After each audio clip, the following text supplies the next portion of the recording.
We're here because free speech is under attack. We're here because people are being convinced that socialism works. We're here because people are being judged guilty until proven innocent. We are fighting back with facts. This is not a safe zone, so buckle up, Buttercup. This is the raw, naked truth.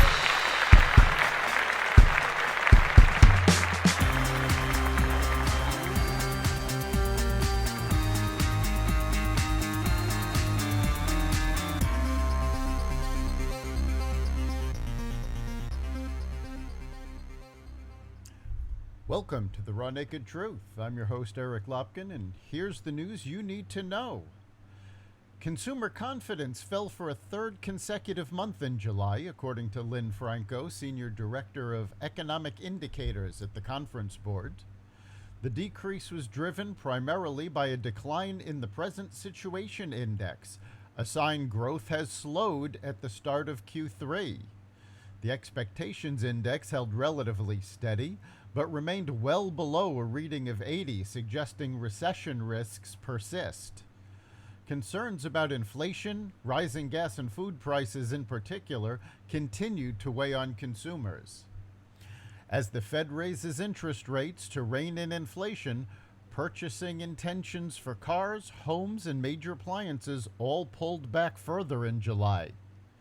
Looking ahead, inflation and additional rate hikes are likely to continue posing strong headwinds for consumer spending and economic growth over the next 6 months. Meanwhile, the president is trying to change the meaning of recession. Biden's Council of Economic Advisors launched a preemptive strike against bad news with a blog post on the theme, "What is a recession?" Despite decades of top economists concurring on a definition, Biden's appointees treat the topic like an arcane metaphysical dispute that requires a, quote, holistic look at the data, unquote. Instead of admitting the economy is shrinking, Team Biden touts a test indicating that a recession is not underway unless the 3-month moving average of the unemployment rate rises by at least half a percentage point, 50 basis points, relative to its lowest point in the previous 12 months. All of this means the Biden administration knows we're in a recession and they're trying to deflect the conversation.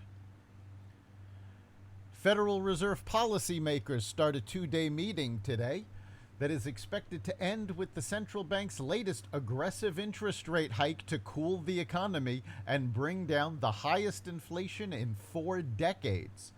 The Fed raised rates by 0.75% in June, 3 times the typical hike of 0.25%. Wall Street investors are betting the Fed will continue raising rates aggressively through the end of the year, then start cutting them again after about 6 months, according to the Wall Street Journal. Fed officials have estimated that the Fed's benchmark rate, currently set between 1.5% and 1.75%, could rise to around 3.8% next year before settling around 2.5%. Senator Ted Cruz of Texas released a graphic video highlighting the brutality of what he calls the narco-slave trade at the U.S.-Mexico border. The video begins with Cruz and border officials tending to a group of migrants who cross the border late in the night.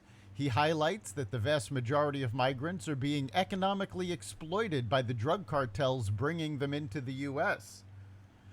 These children come in debt to vicious cartels, thousands and thousands of dollars. The teenage boys work for the gangs in every city in America, and the teenage girls experience a hell worse than that, with far too many of them human trafficked into sex slavery, Cruz says in the video. Joe Biden and Kamala Harris are responsible for the worst plague of slavery in America since the Civil War. Since Biden took office, over 900,000 people have crossed into the country evading immigration. Now, these are not migrants who want to come to America and are working with immigration to get legal status. These are 900,000 individuals who deliberately avoided immigration and fled into the country, working with gangs and possibly terrorist cells. That's the raw naked truth. You can catch every episode of The Raw Naked Truth at xvadio.com/podcasts, the Apple Podcasts app, Google Podcasts, Spotify, iHeartRadio, Stitcher, Amazon Music, Audible, and wherever you find podcasts. We'll see you next time.